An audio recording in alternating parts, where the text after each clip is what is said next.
We'd like to welcome you all to the Side Eye Podcast. I guess you could call this the Thanksgiving edition of the Side Eye Podcast because you'll be able to work yourself up into an appetite listening to us in the morning. Oh yeah. Put it on for the Or, family. listen to us while you're Yeah. getting the bird all ready or the ham ready, whichever you do. When you start on your casseroles and your pies or whatever, pop on the Side Eye Podcast and let us help you bring it home for the family. If your dinner is bad, do not blame it on us.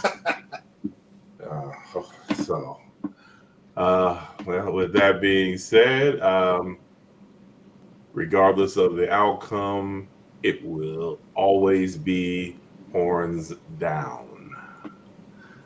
Unfortunately for us, it did not go the way that we as Cyclone fans wanted to. It's last time for the foreseeable future that the Cyclones and that other team from the South will be playing each other as they scurry off to the SEC country chasing them dollars. Good for them. Bad for us because we lost the game. So annoying. 10-point loss.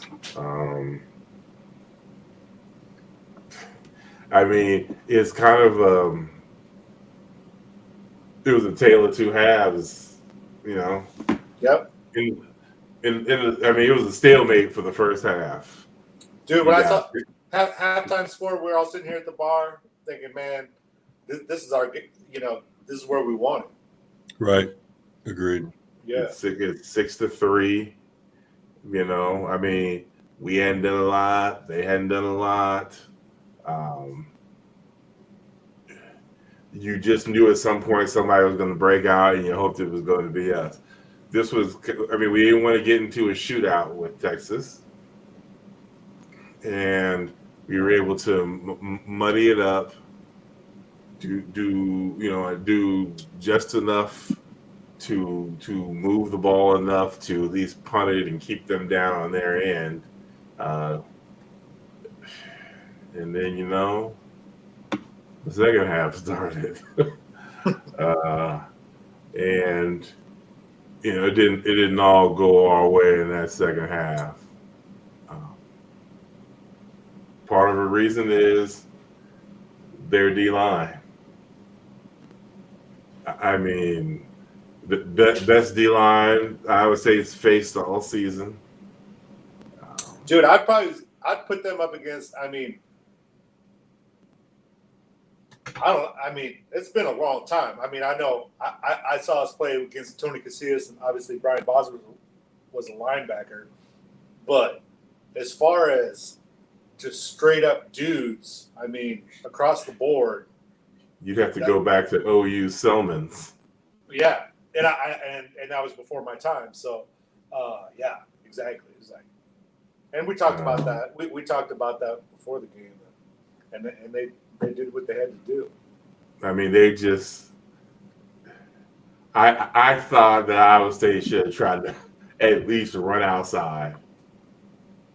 Just, dude, if for no other reason, to at least make them run left to right instead of just plowing straight forward, because we're literally running straight forward into the proverbial brick wall. Right. But even their linebackers, serious closing speed. Sure.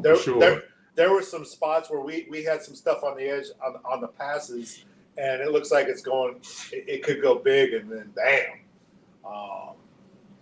We haven't seen a Texas defense like that for a long time. No.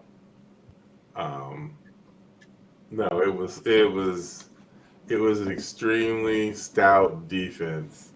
Kind of says it in the numbers.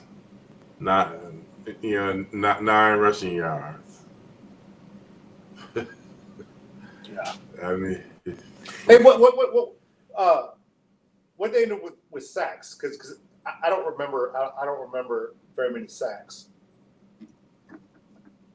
I mean, it was mostly just because sometimes the running yards get skewed because of sacks, and that wasn't the case. Well, I mean, it was. I don't remember exactly how many, but there was 33 yards gained and 24 yards lost.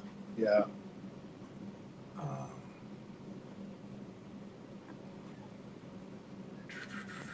Let's see.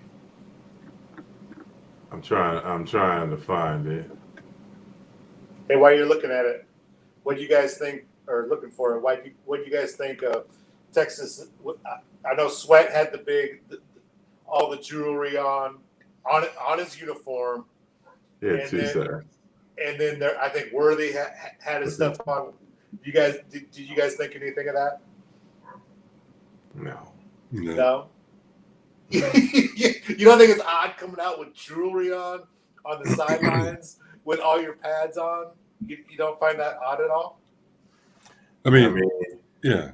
Shedeur Sanders has got a big ass necklace on. He plays with it though. Those guys weren't playing with that jewelry on. No.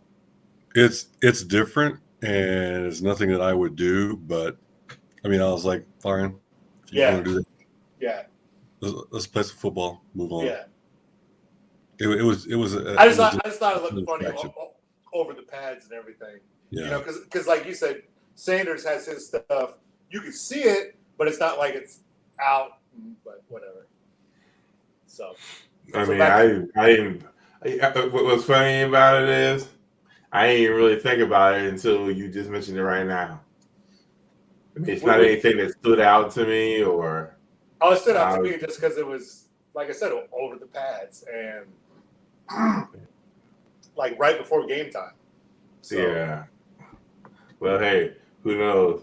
Maybe dudes ain't trusting locker rooms anymore after Colorado and UCLA got robbed. They're like, shit, it's out here on the field with me. It's not going to get stolen. But they had 3 sacks. But there wasn't any for like a huge amount. They weren't for like a lot amount of lost yardage there.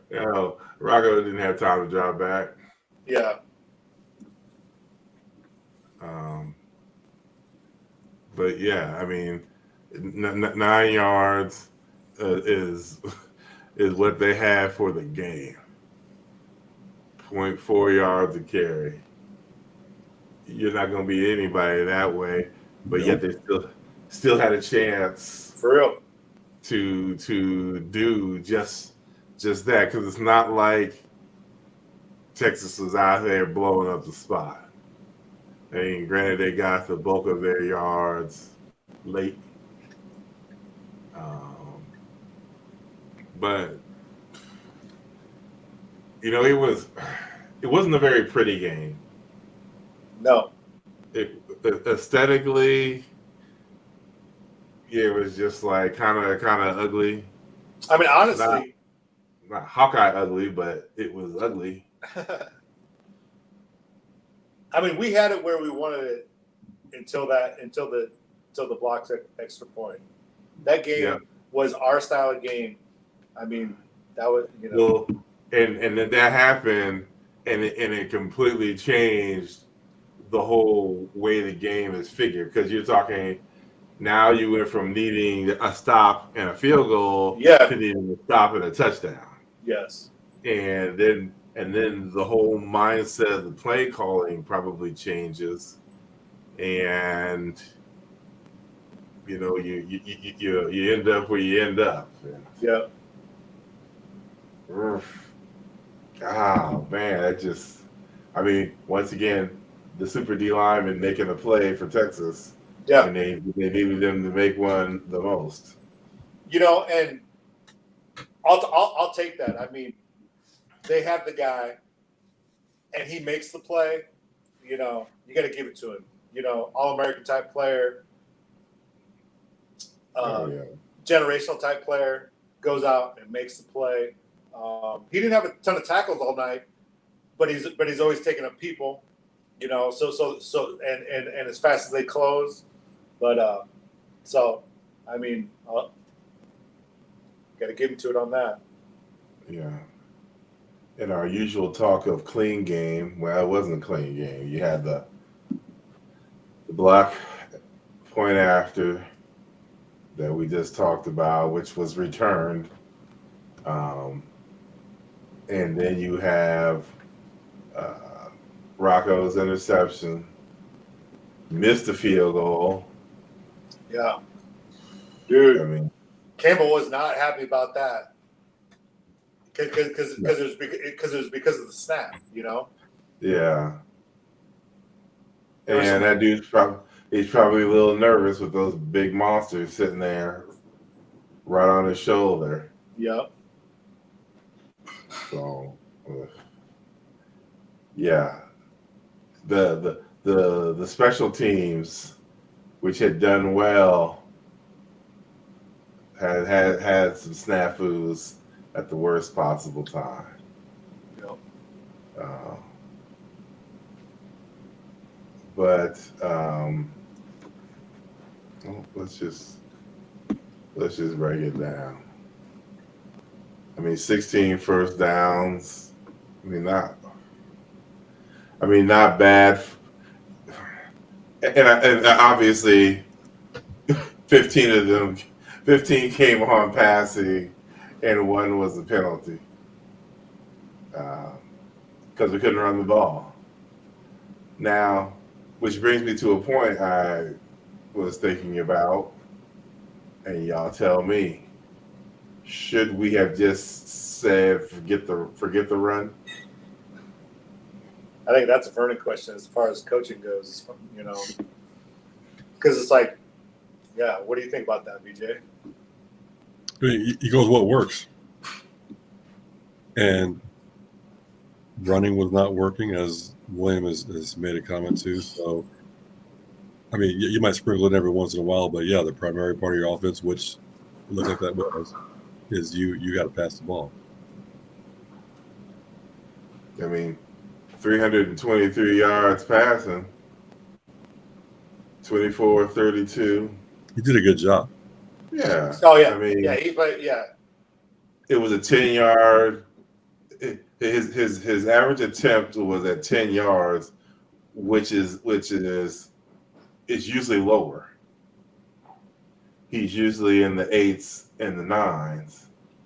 So to be just above 10 was good. You know, he had the 2 TDs as well. Dude, and that swing pass to Sanders was sweet. Yes, it was. But yeah, I mean, was it 332 total offense? Texas had 404. Both teams punted 4 times.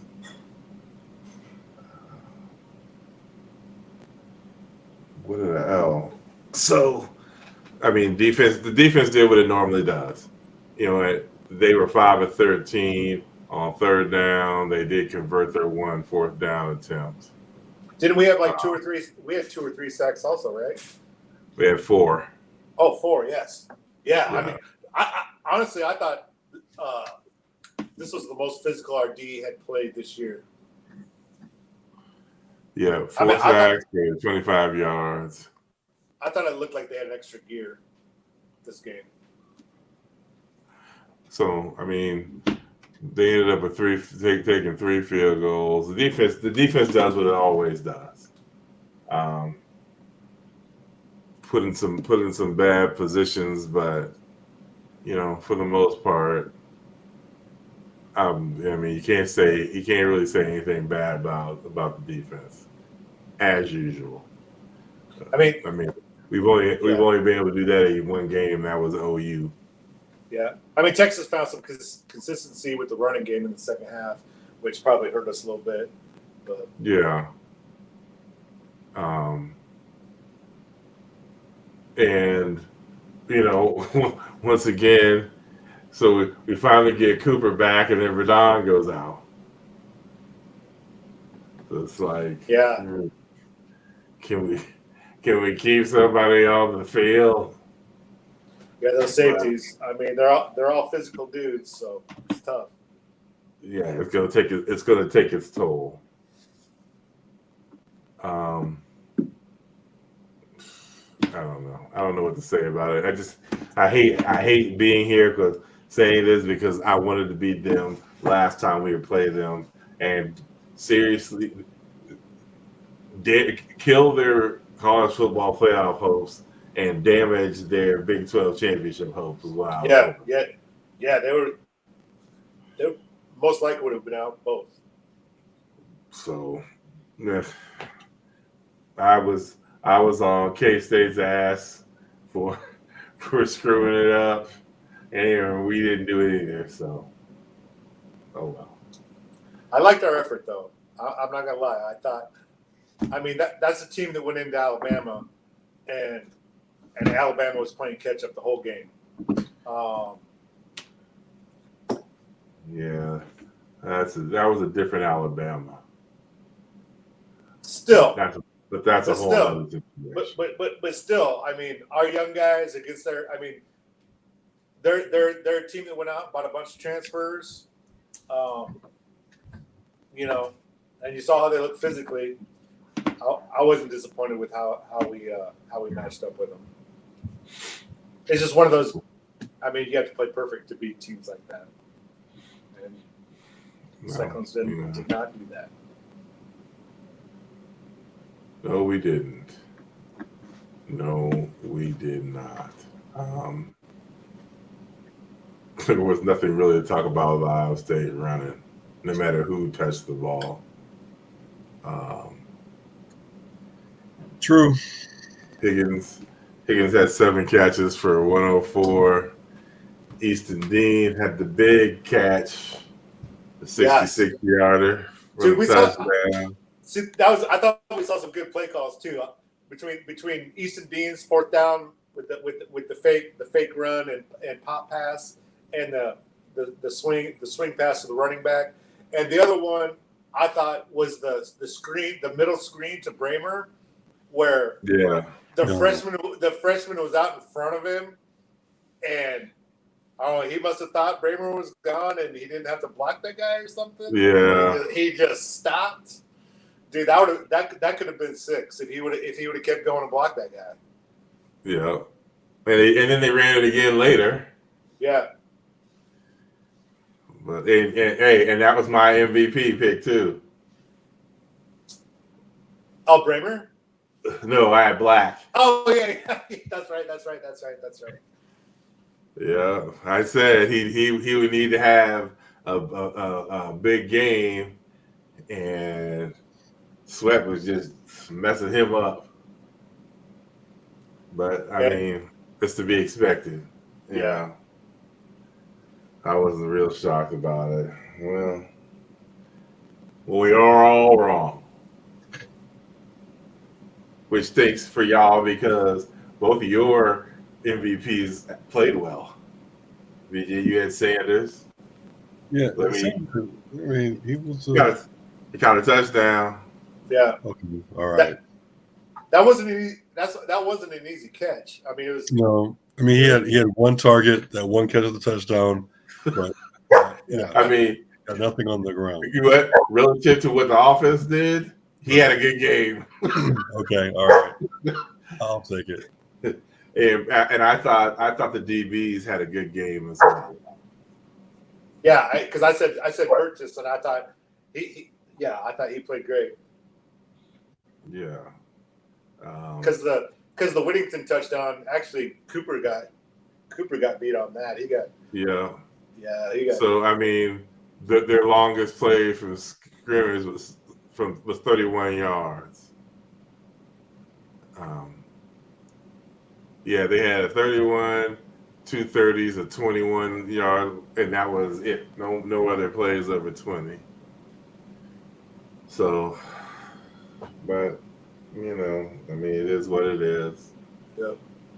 We knew it was going to be an uphill battle. and it was. But like I just did, we got to turn the page because the season tain't over. Because now, final game of the season, we have Farmaggedon. And unfortunately, due to the schedule makers, this is not a protected Big 12 game anymore. So it will eventually pause. This is the longest running game in the Big 12, isn't it? No, in the nation because of COVID. Oh, wow. Yeah. Yeah. The longest continuous running rivalry. So it's going to come to an end. Unfortunately, it will fall to somebody else. Yep. But I mean, they can't dwell on the Texas game. They got to jump straight into K-State. It's Thanksgiving weekend, and it's all about running. Who can stop who running? I like their chances to stop us better than ours, but because we can't run the ball. Their run defense is actually sixth in the Big 12. I didn't realize that. I listened to this. It's Heartland College Sports is a Big 12 podcast, and and he popped out that stat. I was like, wow, I wouldn't have thought that. So yeah, but we gotta run it. Yeah, but yeah, we're the fourth to last rushing offense in the Big 12. so yeah. When the rubber meets the road, or that's what it is. Exactly. So, I was stunned when they dropped the initial spread and it was 11.5. Me too. I was just like, oh, okay, wow. Well, I mean, I didn't think Iowa State played that poorly against Texas to be an 11.5 point underdog on the road, but that if you go back to 2012, this game has when Kansas State has won, it's always been close. Well, what was that? Wasn't that 3 years ago we beat the shit out of them? Yeah.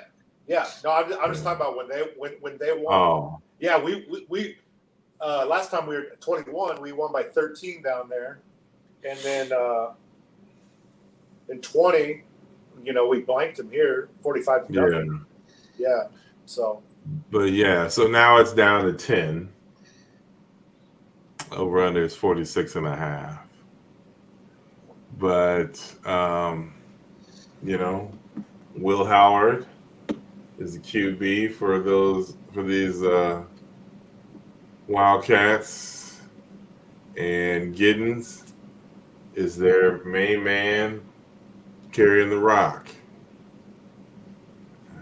He's a bit of a load.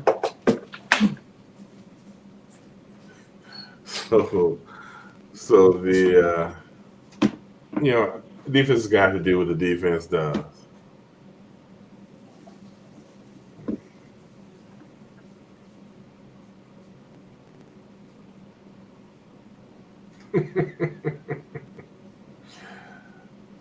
I should have just kept on talking so I didn't have to edit. Yeah, I had to get up because I'm sure y'all heard our dog barking back there. People are used to you getting up and coming in and coming out.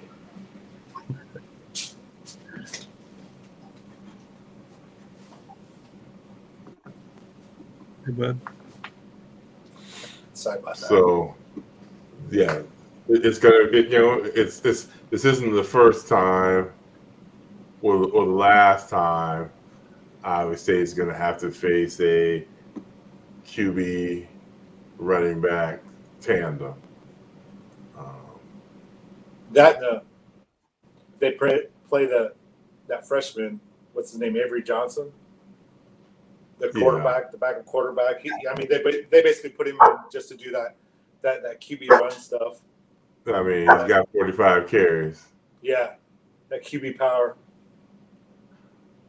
The biggest guy I'm worried about is their tight end, that Minot guy, number 34, because it's like if we have another backup safety in.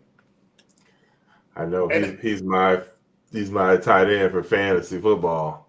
Dude, he's just one of those guys that finds the open area, and he's just that guy that finds the open area, and Howard seems to find him.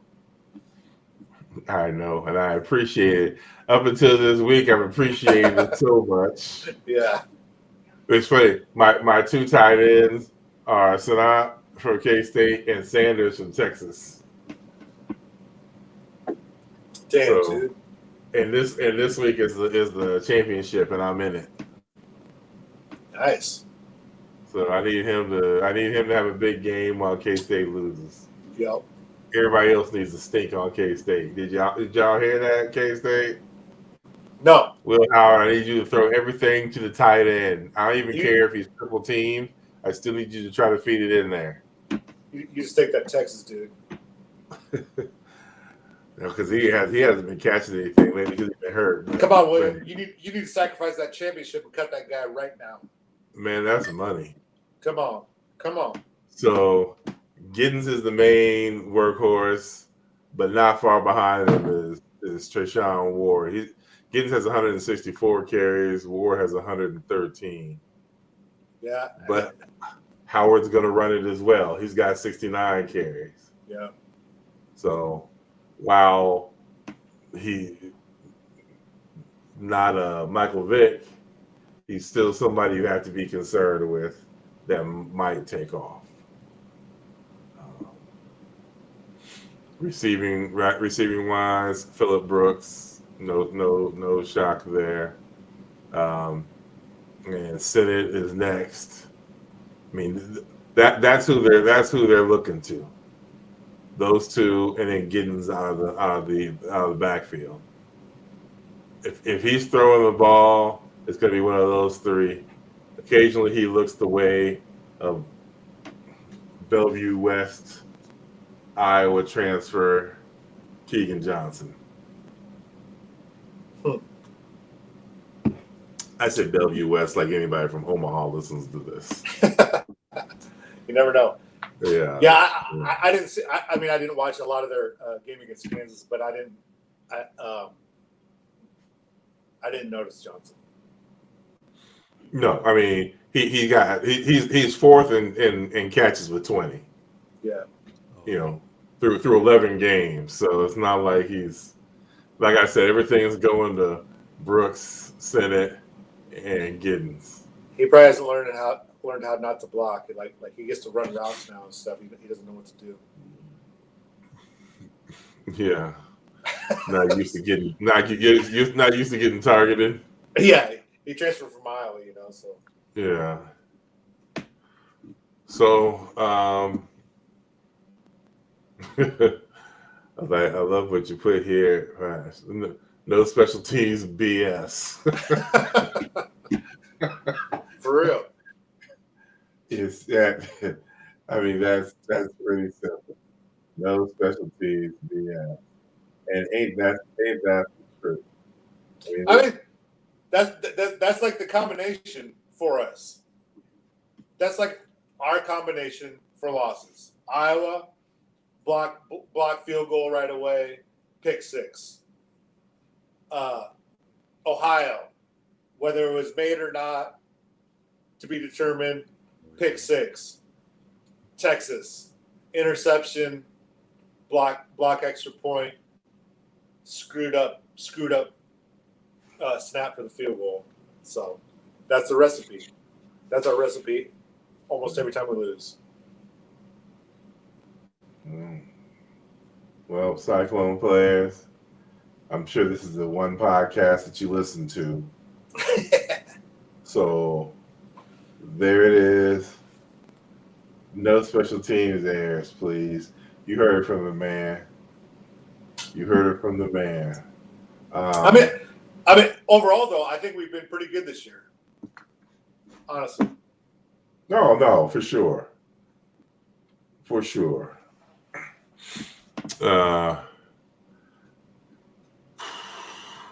Austin Moore. So they're more tackling defensive wise. They're more back end tackling. Yeah. I mean, and they're I mean, obviously it's the last game of the season, but their back four is mostly new guys. Brendan Mott is he's the first defensive lineman on the list for tackles, and he's 8th. So it's all linebackers, safeties, and corners is who does their tackling, which might bode well for the run game. Yeah. Let's hope. Yeah. I mean, hopefully that's the case. I mean, they've picked off 12 passes, and they've forced 10 fumbles and recovered 8 of them. So, you know. I mean, and we don't need our run game to like control the game. We just need our run game just to be visible. Just that they're, that you have to think about Keep them honest. Yeah.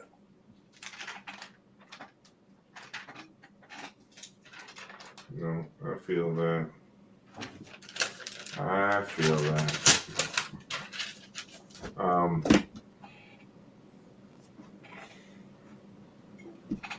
If we lose this game, why? You know why I think? Because we fucked up on special teams and threw an interception.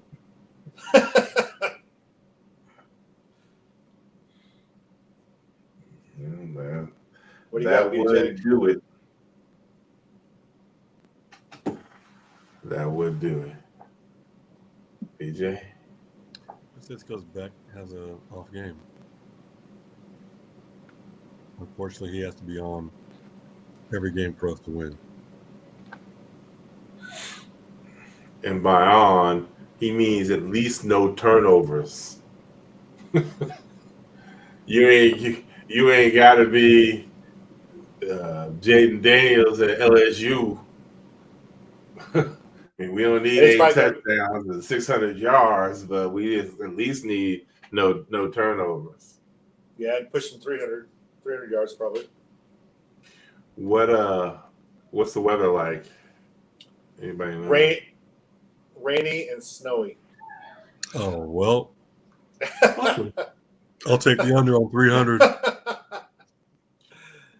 Awesome. Well, that 46.5 spread might be having to go under there. And obviously in the middle of Kansas, it's going to be windy. Yeah.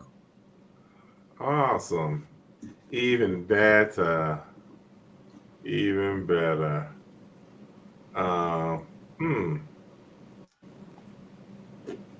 Well,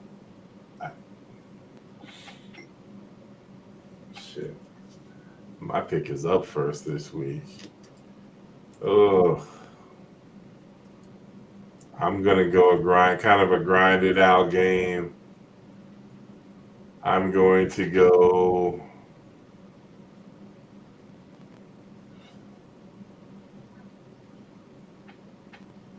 I'm gonna go Iowa State's gonna go down there and get the upset. And I am going to go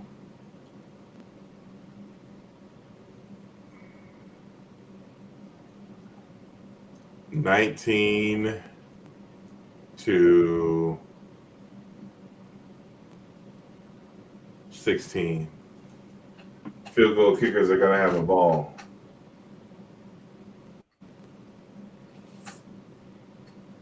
And so obvious, I'm going with Contreras as my MVP. Maybe He should go with the snapper, long snapper. Well, if it is elements, that trio, the battery is going to be. Yep. Well, It's going to be Perkins, big. Snapper holder. Perkins has been good as the holder, catching all those errant snaps. Yeah. All right, Pipes. What you thinking? I'm going to go 24-18. And because it just seems like when we win, we're usually in that range, in the 27, at least range. So, and I think our defense can play well against these guys. So, especially if the weather's bad.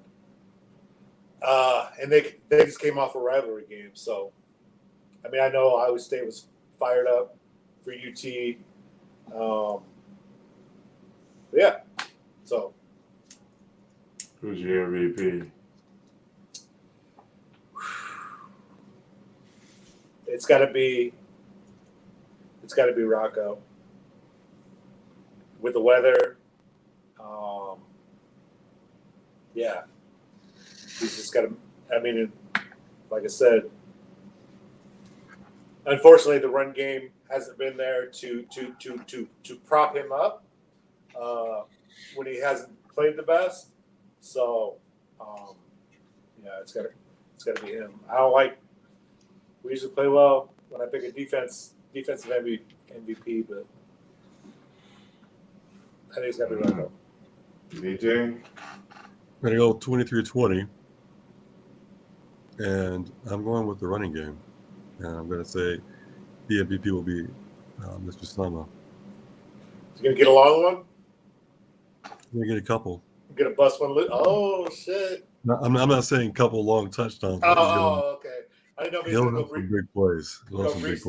Go Brees Hall on him on the first play, go 75 yards. Remember that? There we go. Last time we played down there? Yeah. Hopefully you are correct. Hopefully you are correct. Well, we move from the gridiron over to the hard court. Since we last spoke, the men's basketball team, they just had the one game, right? Yep. Against Grambling.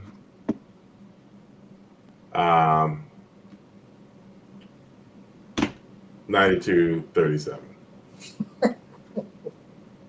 That's a yawner. Yeah. Yeah, I mean, You got to admit, the 37 is impressive. it was 2-2, and then that was that. That's all she wrote. Yeah, it was never closer. That was the closest after 0-0. But you referenced the 37 being impressive. Yep, 14 the first half, 23 allowed in the second. They did not shoot the ball well. They were 14 of 49, 28%. They were 3 of 12 from the three-point line. They probably should have taken more three-pointers then, since they had almost as good a percentage. Yeesh. They got out. Cyclones out rebounded them 37-18. How many turnovers did they have? They had 21. Here's part of the reason Iowa State played good defense without fouling. Only 8 fouls that game. Yeah. So, wow.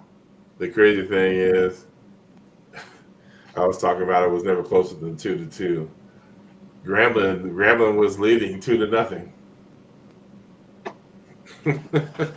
So, I think the biggest thing to talk about this game, though, is I didn't put it on the rundown. I don't know why I didn't think about it. But is that with Ward being out and Blue getting the extra minutes and how well he played. He played extremely well. Yeah, he did.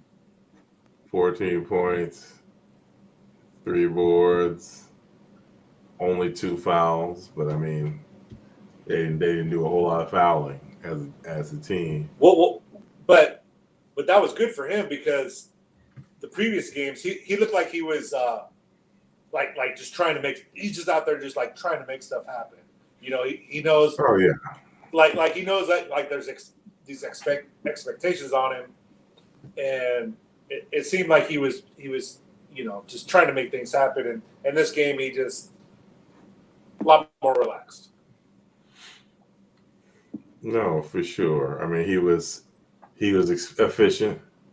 He was 6 of 7 on his field goals, 2 of 3 from the free throw line. No turnovers. Yeah. So I didn't realize how crafty he was around the rim as far as he seems to like that up and under move to the opposite side of the hoop. He did that more than once. So yeah, I thought that was good to see. No, I mean, you're not going to glean a whole lot off of games when your largest lead was 58 points.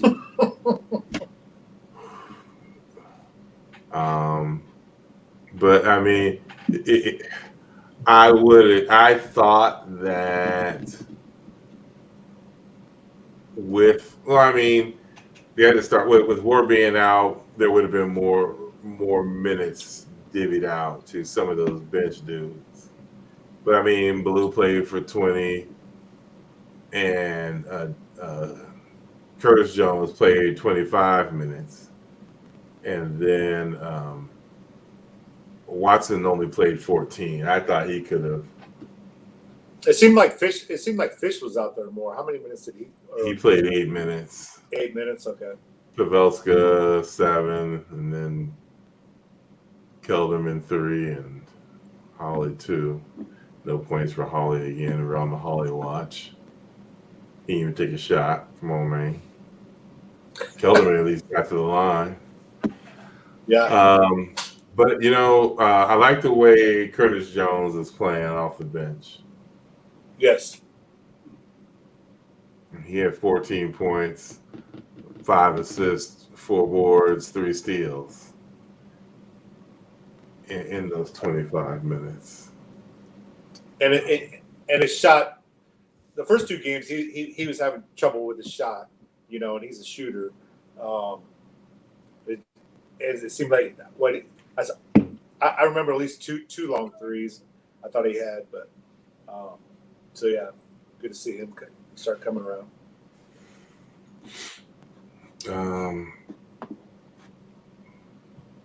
Momcilovic, he had 13. Gilbert had 13. Lipsy had 17. He had 9 assists as well, 3 turnovers. Messing up that point guard, homeboy, with the assist to turnover ratio. Because he's making those threes now. Right, Yeah. You notice that, BJ? What'd you say? He's shooting better. Yeah. Yeah. Yeah. Do you think it's for real or because of the competition? I mean, we'll see. Just because, I think when Big 12 season starts, we'll see. I mean, it's hard to tell right now. But I mean, he's knocking them down, which is what counts. So, I mean, obviously, I'm not a basketball coach like you guys, but it just seems like his form is like he's only shooting when his feet are square, and he's got it set up the way he wants it. Like he's not forcing anything, and it's just I don't know. It looks pretty smooth to me. So, and maybe that just goes with maturity too. Last year. Yeah, some confidence. Last year's around you, nobody's making shots. Yeah, so who knows? Yeah.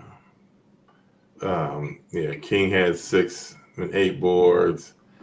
And Jones had 5 points. Robert Jones, 5 points, 3 boards. So, I mean, they did what they were supposed to do against the team they were supposed to do it too. Yes. So that's good. Now, as in tomorrow, and as you'll be listening to this, we mean today, Iowa State will be taking on Virginia Commonwealth. The old VCU, but they are no longer Shaka Smart's VCU. In fact, ESPN gives them an 80% chance, gives Iowa State an 80% chance of winning. What's the spread? Do they have a spread up there? No, it doesn't. That's where Ward transferred from. Oh yeah. VCU. So, what the hell is this? All right, VCU is 3-1 so far on the year. I can't tell who their best game is against. I guess I'll say McNeese State because that's when they lost. Nice. But Seattle U, Radford, and Sanford is who they have also played going into this. Zeb Jackson, the guard, is averaging 16. He's also their leading assist man with 5 assists. So Zeb is who we're looking for. Zeb is who has to be stopped with that stifling Cyclone defense. But I would guess, Vesha, that this will be the toughest test that Iowa State has had thus far in this young season. I would think so. You could say same for them. Oh, yeah. For sure. Oh, sure. And then who would Iowa State play in the next? Is it DePaul? No, it's Boise State or. Oh, you're talking about the tournament. My bad. Yeah. Yeah. Who's Boise State? I couldn't remember who Boise State was playing. I can't remember either. Maybe Texas A&M. But they'll play somebody on what, Friday or Saturday? Friday, yeah, it'd be Friday. I think it's 4:30 if they lose, 7 o'clock if they win. Okay, this is in Florida, right? Yeah. Yep. Orlando. Okay. So what time's the game tomorrow? 4:30? Yes, sir. Yes, 4:30. Yeah, go ahead and turn that NFL game off. Get your nap all done. Yeah. We'll just be finishing eating. Most likely.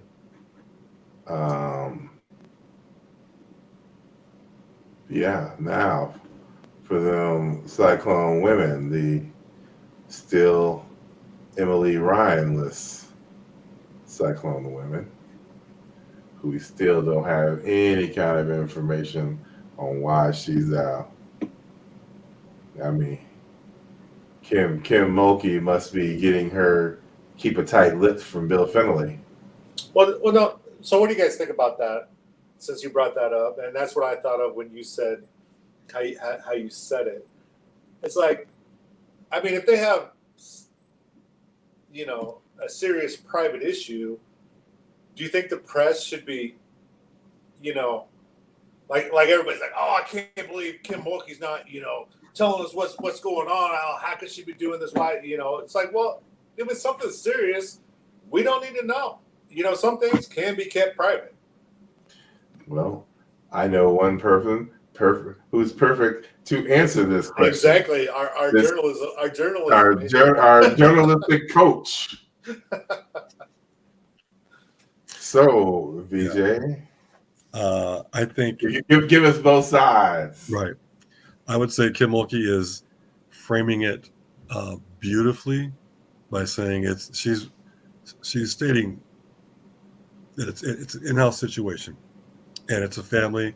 You're not part of this family. You don't have a need to know. So, point blank, and saying no more than that, I think that's beautiful. And it allows her to just politely say that's all you're getting. and she's sticking to her guns. Perfect. From a journalist side of view, you've got Kim Mulkey, who is polarizing. You have Angel Reese, same. You have LSU, all these recruits coming in, and if you can break this story, that's awesome for you as a writer. It's awesome for your news organization. So I don't fault journalists for continuing to ask in the hopes that at some point she breaks and shares. Okay. But I'm on her side / the team side. If she's saying, Yep. look, it's a team issue. We're a family. You're not part of this family. You don't have a need to know. Fine, move on. Okay, so what do you think about the journalists that go to Twitter and be like, "Oh, I can't believe she's doing this," you know, like they're owed an answer, and they're on Twitter be like, "Oh, if I covered this, blah blah blah," you know, this is like, really? It's like, come on. Yeah. I mean, I personally, I disagree. She gave you an answer, you know, and, Right. and you're going on Twitter trying to make some grandstanding thing about it. I mean, well, like VJ said, polarizing. If it's Gio Auriemma or Don Staley, are people making that big a deal, or are they saying, okay, Coach Staley, Coach Auriemma, they said it's a family in-house thing, and people tend to leave it alone because it's them. Oh, so you're saying that Mulkey brings this on herself? To a certain extent. Yeah, I mean, I'll say that. Some of it is, well, you know what? I liken it to the way reporters used to cover Barry Bonds. Well, Barry Bonds made it no secret that he did not like reporters. Right. And in turn, they made it their job to not report on Barry Bonds, but to do whatever they could to bother Barry Bonds. Yeah, that's bullshit. And it is. That's just integrity. Absolutely, but in the end, everybody's human. And like VJ said, yeah, but as a journalist, every journalist is going out there saying how they have no personal beliefs in the story or whatever. And all that's this. A lie. Yeah, it is a lie. I know. We're all human. We all know it's a lie, but it's right. something you got to say. And then they go pull petty stuff like that. Right. I'm going to bet money that whoever the beat reporter is, especially if he or she has been a beat reporter for LSU women's basketball for a long time, they're giving her space. They're not the ones repeatedly picking her with questions. Oh yeah, it's going to be national dudes. Correct. Yes. Yeah. Everybody wants to be the first to break the story. I know that. Everybody, guess what? You know what? We can all blame the National Enquirer. Because the National Enquirer gave way to the TMZs. Yeah, holy cow. And since TMZ exploded, now ESPN and CBS Sports and Fox Sports and everybody wants to be TMZ. And they're gonna say wild ass shit. Why do Colin Cowherd, Stephen A. Smith, Skip Bayless, why do they have platforms? Because of this kind of stuff. But anyway. Yeah. So since we last spoke, Iowa State women played the Southern Jaguars. If this was Battle of the Bands, we'd have got our ass whipped. But it's not. It's on the basketball court and not as nasty as the men's game, but it was 18 point game. Clones raced out 25-13 at the end of the first and never looked back. The second half, Southern played better, but it didn't matter because they were already down 20-something points in the at halftime. But Cyclone women shot 48% from the field. Can't ask for a whole lot better than that. 36% from three, 11 of 30 from the 3-point line. That might be their best 3-point shooting game of the season so far. I'll take 36.7% from 3-point range. Agreed. 7-11 from the free throw line. Out rebounded them 46-28, including 12 offensive rebounds. 25 assists on the 36 shots, but 17 turnovers. The youth is showing when it comes to the turnovers. That's what They've committed a lot more turnovers this season so far than they did, say, last year. But then again, you got no Emily Ryan, you got no Donarski, you got no Fritz. I mean, these were all ball handlers that you had last year that you don't have this year. Damn. Dude, that would have been a hell of a lineup. Shit. That would have been a hell of a lineup. Yeah. Ooh. But I mean, Addie Brown. Is it Addie Brown? I think so. Yeah, Addie Brown. She led all scorers with 18 points. Also had 8 rebounds. Bellinger, 14 points, 3 assists. Off the bench, playing 17 minutes. Audie Crooks, 16 points, 6 boards. Dude. She is establishing herself in the middle and scoring. And she was 8 of 10 from the field. I mean, Baby D is just in there killing them. Dude, I know she's so smooth. I mean, BJ, did you get to see him play against Drake at all? I saw a little bit of that, yeah. I mean, because she had 20-something against Drake, right? Didn't she win him? I mean, Something like that. I mean, I'm offensive. The only reason we were in that game. Exactly. Yes. Right. Yes. That third quarter. Yeah, she was our constant, and I was impressed. She got lost on defense a couple times, but I mean, she's a true freshman. But her hands and feet, I mean, I haven't seen her a lot like you, BJ. But I'm impressed. Yeah.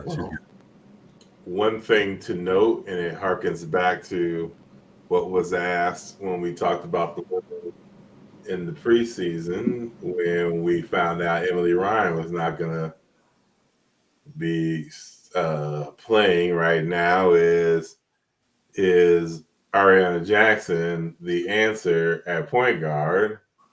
And we found out that no. Not on a starting basis, because Jones got the start and Jackson went to the bench. So in that stead, Jones had 9 points, 9 boards, 5 assists, 3 steals, 2 turnovers was her stat line. Yeah. She was 3 of 6 from the 3, and was 3 of 8 for the field. So missed her other two baskets. That's kind of Emily Ryan-esque with the points and the rebounds. Jackson goes to the bench. She still played 17 minutes. Did not shoot well at all. 1 of 7 from the field. Had 4 boards, but yeah, 1 of 7 was a killer. Nobody else really shot that poorly. Was this her first time not starting the season? Yeah.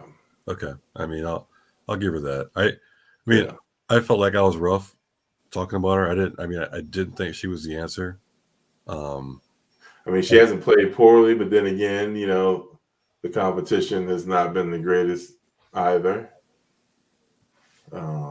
Aside from Drake. but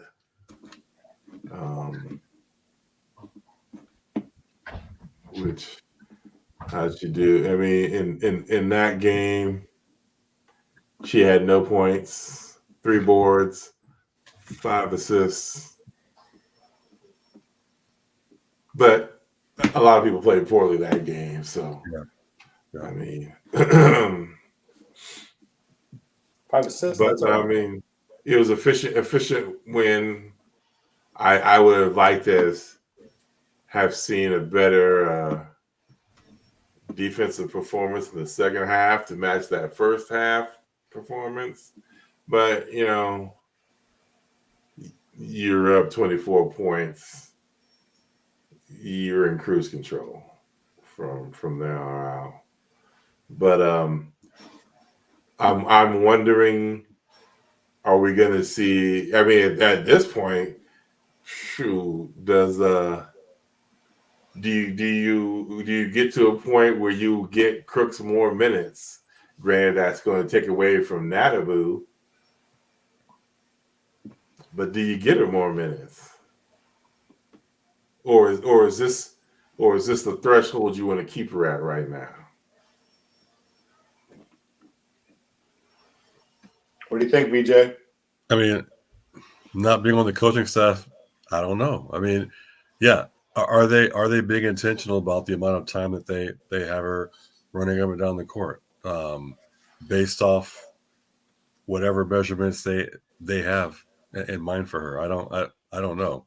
I would think if she can withstand playing more time, and I would think they would think the same. If she can play more, let's get her on the floor. I mean, I don't care who you're playing against. If you're shooting 60+% from the field or better, Yeah. you need to be on the floor. Yes.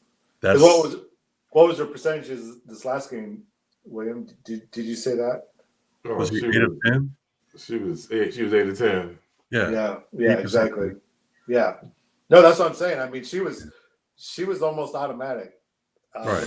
when I watched her, and I was like, wow. And then not to poop on Nadabu, but she went over, right? She was 0 for 3. Yeah. So yeah, that yeah. Anyhow, yes. Does she deserve more playing time? Capital Y, yes. Yeah. So, because with a young team, I mean, they're still trying to find I mean, as basketball coaches, you're trying to find that person you can go to, right? I mean, and depend on. Have you guys seen who that would be yet besides Crooks? I think yes. Okay. Okay. Kansas, yes. Okay, cool. The other freshman. I thought the young lady from Texas would step up, but not yet. Mm-hmm. Right. I mean, yeah, because it's so hard. She's having flashes, but nothing sustained yet. Right. And I feel like Dew is a leader, but she's playing a complementary role to Brown and Crooks when they're out there on the floor. That's my take. I mean, she's averaging about her usual at 12. I mean, Crooks is leading with 15, almost 16. Brown's averaging 12. Dew's averaging 12. Bellinger 10. Damn it, Mary Kay King don't have any points. I thought in the Drake game, Dew was pushing the issue. Not everything was going her way, but I like the way she was. It seemed like she was setting the tone for the comeback. So I did like that.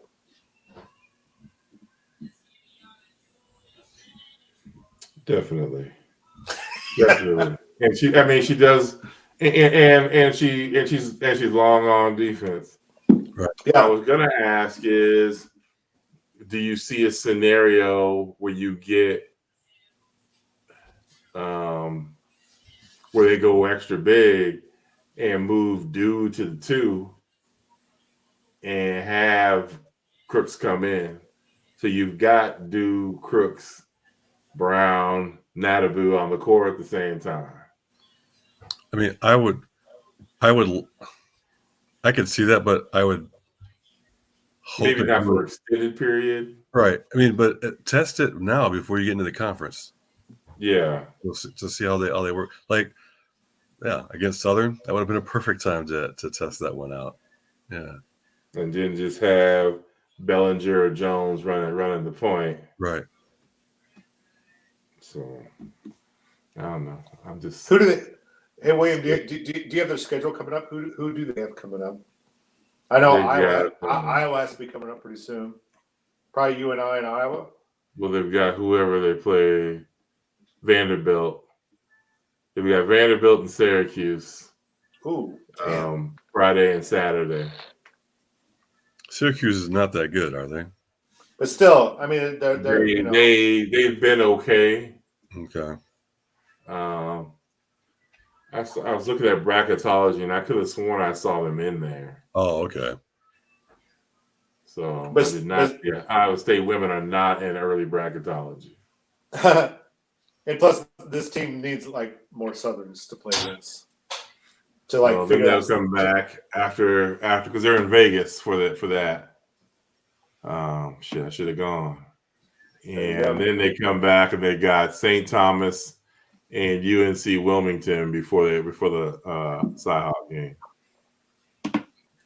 So that's where they're at.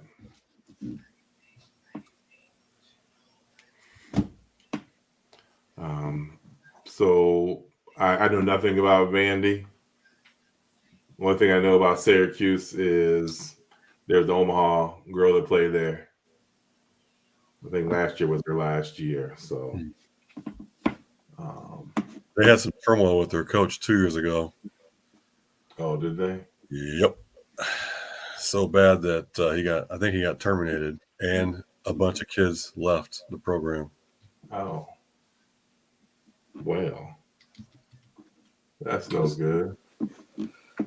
As long as they don't have that girl from Omaha that played for Toledo last year. Who was that? Remember, we lost in the first round of the tournament. That girl was from Omaha. I'm pretty sure, yeah. Okay. Anyway.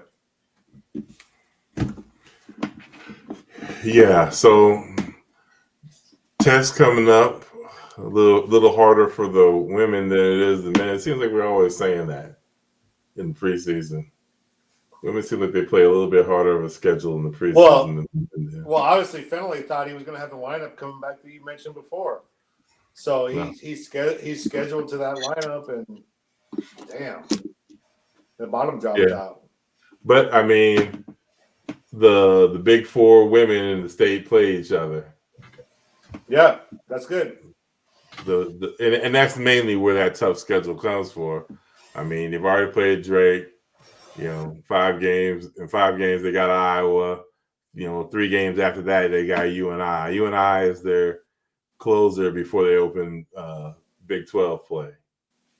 So the schedule is considerably tougher because, well, the men, they don't play Drake or UNI, do they? No, that's done. Yeah. Yeah. So, y'all know what it's time for. Since this is the Thanksgiving edition of the Side Dive podcast, we got to have a Thanksgiving edition of Whatcha Cookin. And there ain't nobody better to come in here and talk about this than my man, my brother from another mother, Chef Jew, baby. Let's bring it to the stage, Chef Jew. There he is. Oh. What up, boy? You know what we're here to talk about. It's Thanksgiving. Yes. That one time of the year is completely acceptable for you to gorge yourself on as much as humanly possible just to take a nap to get up to do it all over again just to go to bed to wake up the next day and do it all over again. Why are you watching football and basketball the whole time? While you're watching football and basketball the whole time. But let's get right to it. $64,000 question. The survey. Turkey or ham? Turkey. Ooh, No question. yeah. My man didn't even hesitate. No question. On He Thanksgiving, came firing out with turkey. Thanksgiving Day, Yeah. got to be turkey. You can have ham for Christmas, ham for Easter. Thanksgiving Day, tomorrow, you got to have turkey, bro. Got to. BJ, you agree? Yes. Pipes, you agree? Definitely.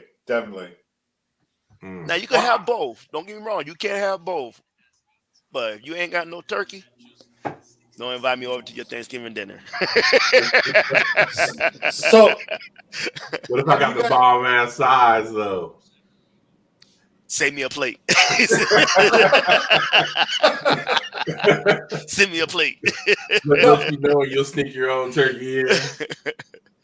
So I've only had this happen once. Have you guys ever been to a Thanksgiving where they had like prime roast? Prime rib. I think that's I had prime rib for Thanksgiving before. I also had Cornish hens. I was going to say, I don't know what else. I know we had Cornish hens. Yes, Oh, Cornish yeah, hens isn't a bad thing. Yes. No, keep it traditional with me. Turkey all day. I agree. Okay. I don't want no duck. Yeah, I have had that too. Yeah, no. I don't want duck. Oh, really? I want turkey. Give me the turkey. Yes. So, I guess with us not coming no more, y'all don't have to worry about ham anymore. True. Hey, the ham tastes good, but dude, turkey all day. Yes.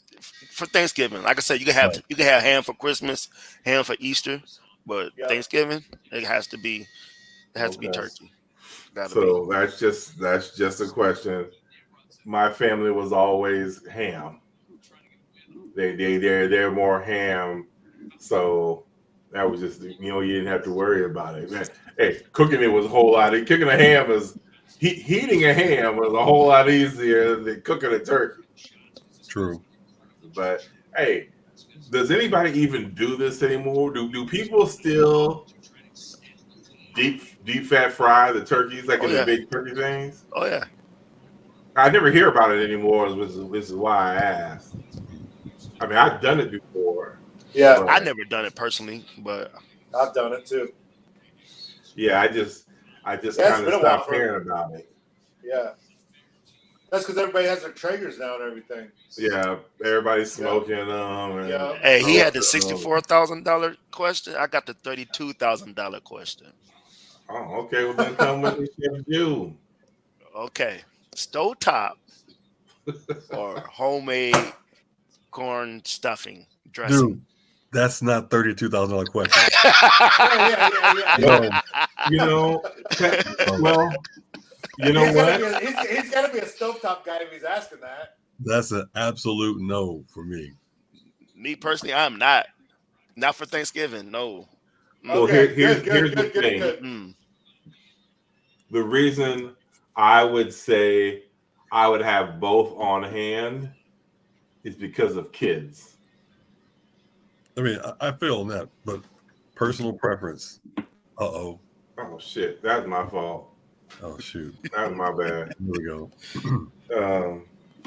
I don't know why I had it over there, but no, I would just say because kids are more apt to eat that. Now, don't get me wrong. There are people that do not know how to make it from scratch. Oh, yeah, they should be making stovetop. If you don't know how to do it right, please, by all means, I won't be offended. If I'll eat the stovetop. I won't be. I'd rather eat the stovetop than you make a bad, dry. Not only dry, but too wet. Yeah. Believe me, I did not come here to have soup, mushy soup, porridge with my damn Thanksgiving. Okay. So did you guys ever have any relatives that put the oysters in the stuffing? Ding ding Yeah. ding ding. Oyster stuffing, Yeah. yeah. Dressing, bro. Yes. Yeah. Yeah. And dude, that doesn't happen anymore. At least the ones I've been to. And I'm like, because before when I was a kid, I was like, oh man, they put oysters in it. And now I was like, damn, where's the oysters at? So that's interesting. See, so I mean, well, I guess last year was the first year in a long time I had been up at my dad's for Thanksgiving. So I was always here in Omaha with the family. Well, you know what? It's different. First of all, you had a majority of kids. Yep. So you catered your meal kind of towards them. I mean, there was always the extra things for the 4 adults that were there, but when you got 10 kids sitting around, you knock everything down, bring everything down. So last year was the first year where it was, homemade stuffing, and there was collard greens and things like that. So be back up there tomorrow for that. Nice. So it's different being part of an adult Thanksgiving because that's aside from VJ, your girls and Bailey's kids are little kids, so it doesn't really matter. They only eating meat and rolls anyway. Drinking juice boxes. Exactly. So yeah, it's completely different being at an adult Thanksgiving. Speaking of that, sorry, do you guys have wine then? If you're talking about adult Thanksgiving? Well, I think we all had beer, but dude, I don't mess with anything liquid is gonna run like except for gravy. Exactly. Yes. Well, no. Yeah. Like I'm not getting anything in the way of this food. That's right. My palate is specific day. Right. Only certain things are allowed to touch I'll clear out some space with some water, but for the most part, nothing. Yes. No, I doubt. There probably Okay, won't what be kind of much gravy? baking Is it going on the poultry at gravy or midnight. beef gravy? I would prefer the poultry gravy. Yeah. Yeah. On Dude. Thanksgiving, definitely. Right. Well, no. Grandma takes the turkey giblets and shit. Makes Yes. the turkey gravy. Yeah. Exactly. Yes. Yes. Exactly. Oh yeah. Are you putting that on your dressing? I am. Yeah. It's on everything. Exactly. That's where I'm It's different. on everything. I would prefer a compartmented plate. I don't like shit touching. Allow now, if I want to mix something, let me mix it. But as far as I'm concerned, like if I have mashed potatoes, it's going to look like that you see it on TV where they've made use the spoon to press it in the middle and you pour it in the middle. No, I don't need the gravy rolling over, potentially landing on my corn. I don't want that. If I decide I want to take a scoop and put in a scoop again, let me do that. Because I might not want to do that. So no, I prefer a compartmented plate. Or if I ain't got any, I prefer like 6 plates. That way nothing's touching anything else. I'm particular about that. What about the cranberry sauce? I don't even eat cranberry sauce. Actually, what's crazy is there'll be 45 things out to eat, and I'll probably eat 4. I'm gonna eat. I'm gonna eat some turkey or ham. I'll eat mashed potatoes. It's all fucking starch. So Mashed you guys, potatoes. I'll eat macaroni and cheese. I'll eat the stuffing, and I'm having me some rolls and some corn. That's it. so do you guys have the relative, usually an aunt or something that'll make like a mushroom salad, like it's like some kind of fruity mushroom. It's just like No. yeah, no. Where you at? Is this in Cedar Falls? This is Cedar Falls, right? No, it just seemed like. What movie is this from? Then? Like on either side of my No, parents, hey, it just seemed wait, like, hang on a second. I'm sorry, Krista, if you watch this. I was not necessarily meaning to pile on your family. No. Saying, Mama Jasperine does not seem like she would make something like that. It was more my mom's side of the family. There was always like some type of apple salad or some type of salad with mushroom. Yeah. Wait. Oh, but aren't they Eastern Iowa? What's that? Aren't they from Eastern Iowa? Because that would explain a lot. Southeastern Iowa, yes. Yeah, that sounds Eastern Iowa. We didn't get out like that in Central Iowa. Since we're talking about marshmallow, what about the sweet potatoes? Oh yeah, gotta have marshmallows baked on top of them. I don't eat sweet potatoes. You don't like sweet potatoes? No. I do. I don't. I'm not a huge fan of the marshmallows on top, though. Oh, really? Yeah. Wow. I used to, but I'm like, that's just way too much sugar for me now. Yeah. I was going to say the same thing. Butter, you got sweet potato. Yeah. Well, and I was going to say the same thing. I know it's going to sound weird because you all know me as a complete gummy bear addict, but with with having marshmallows on top of sweet potatoes would just send me into a sugar overload. But yes, I know. I eat gummy bears by the handfuls. I understand. I'm just saying. I don't know that just takes it to a different sweetness level. My mom used to make this stuff. I made it a few times. They like it here, but it's like you guys like coconut. Yep. No. Yeah. So got coconut and pecans mixed into it. Myself out.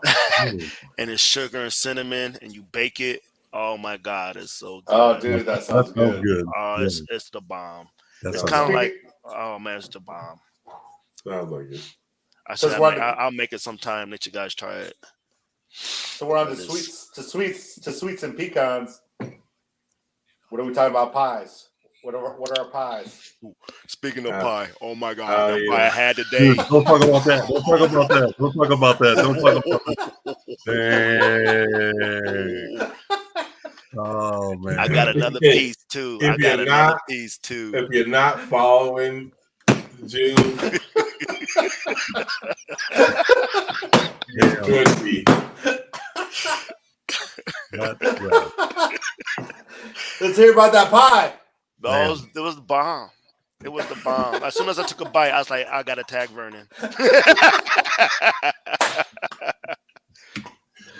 The only thing it was missing, the only thing it's really missing though, it didn't really have a whole lot of cinnamon, and it had no cinnamon in it. But if it had some cinnamon, because what we had was the oatmeal cookie pie. This was an oatmeal pecan pie, but it was really close. But it was good though. It was good. Where'd you get that at? Where'd you at the Whistle Stop here in Boone.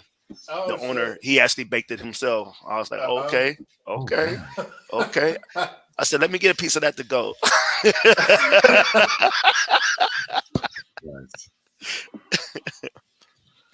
But yeah, that pie was the bomb. Okay. Thinking of pie, sweet potato or pumpkin? Dude, I'm pecan. Pecan pie. Pecan pie. I'm with you on that too. You don't. Dude, yeah. Yeah. There it is. There it is. Yeah. Yeah, that bad boy's delicious. Oatmeal pecan pie. Oatmeal pecan pie. There you go. Yes, sir. There you go for anybody that was wondering. That's what they were talking about. All right, Joe. So what did you eat before you ate that? Oh, I got a tenderloin okay. fries. Okay. I didn't know if you It had was your good. big breakfast or what was up. Yeah, I didn't get breakfast today. We went. I wasn't feeling breakfast today. We went afternoon, so I wasn't feeling breakfast by the time I got there. So I just got a tenderloin and some fries and that delicious pie.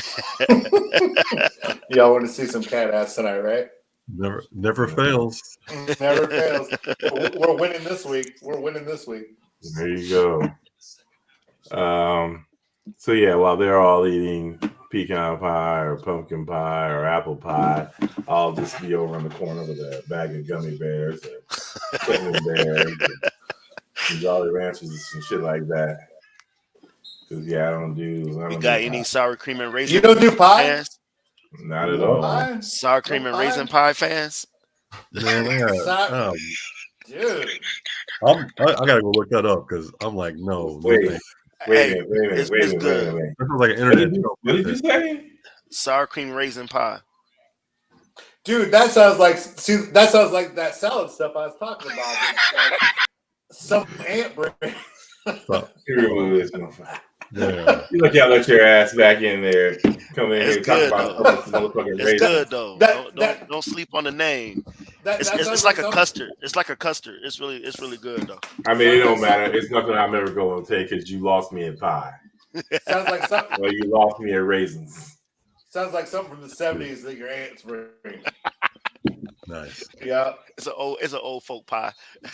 Been around since Nixon. Where did you have that at? I had it in a couple places here, but I had it in Omaha before. Okay. Like at buffets and stuff. Do y'all do green bean casseroles? I do. Hell yeah. No. Crispy onions, on Yeah. top. Yeah. Gotta have those. Yes. Definitely. I put the gravy on that too. Not Right gonna lie. next to Guilty. the stuffing. Right next to the stuffing. Yeah. Guilty. Actually, if all that's the stuff's there, goddamn savages. I skip the sweet potatoes, because you can't put gravy on that. So I just get everything you can put the gravy on. Leave the sweet potatoes. Savages, people. Damn outlaws just pouring gravy all over every goddamn thing. Yeah. Then you get the buns, and sop it all up and go back for more. Oh, the dinner roll. Oh, yeah, dinner Yeah, roll. yeah, dinner roll. Yep. Dinner roll. Hey, dinner roll and cornbread on the greens. Oh shoot. Y'all do collard greens? Oh yes. No. Yes. Yeah. Yeah, I I had think the green. last year was the first time I had them, and I don't even know when. 20 years. Right. Yeah. Only time I get them is if I go down to Des Moines, and Vicky has made them. So yes. Yeah. So I guess last time that I was there for Thanksgiving, I guess would have been it. So yeah. I was gonna say, you talk about how your plate is compartmentalized. Mine looks like a Jackson Pollock painting. Food and mixed together. Everything just ran into each other. and you're like working on it the whole time. You're like, But you know what? That's a good thing though, because sometimes you get some combinations you never even thought of. You're like, oh wait, we got the sweet potato juice with the greens. Oh my god! Right. Let me dip my turkey in this one real quick. Yeah, that sweetens that right up. Yeah. Oh, the mac and cheese and sweet potatoes go together. Oh man, that's wild. All right, people. Well, there you have it. You got your football talk, your basketball talk, but you know what you really came in here for was to hear us talk about Thanksgiving. Hell yeah. We brought the chef in. The best holiday ever. Oof. It is. It is. Yes. Yeah, it's okay. I like 4th of July too. 4th of July is good. Yeah, my two favorites. Father's Day. People leave me alone. But never mind. Anyway, so we got big games this weekend. Clone women got, what did I say? Vanderbilt. Clone men got VCU. For my man Jew, his Huskers trying to become bowl eligible. They got to go up against that team from out east. Get it done. Get it done. Yeah. Get it done. We won't. And the Cyclone men head south to play K-State and Farmaggedon. Going down there, dress warm. Make sure you got something covering your head for the elements. Yeah, bring an umbrella. Cheer loud. Let's beat them Cats in that stadium named after the Crypt Keeper. And They should call it place. Yeah, the mausoleum, since they keep propping that old man up. But anyway, go Cyclones. Go Cyclones. Go Cyclones. Go Huskers. Hey, Fred got them boys playing pretty good right now too. Appreciate y'all. They win tonight. They up by 15 right now. I'm supposed to do a damn outro and y'all can keep on going. Now this people get from go to the damn bathroom. We out.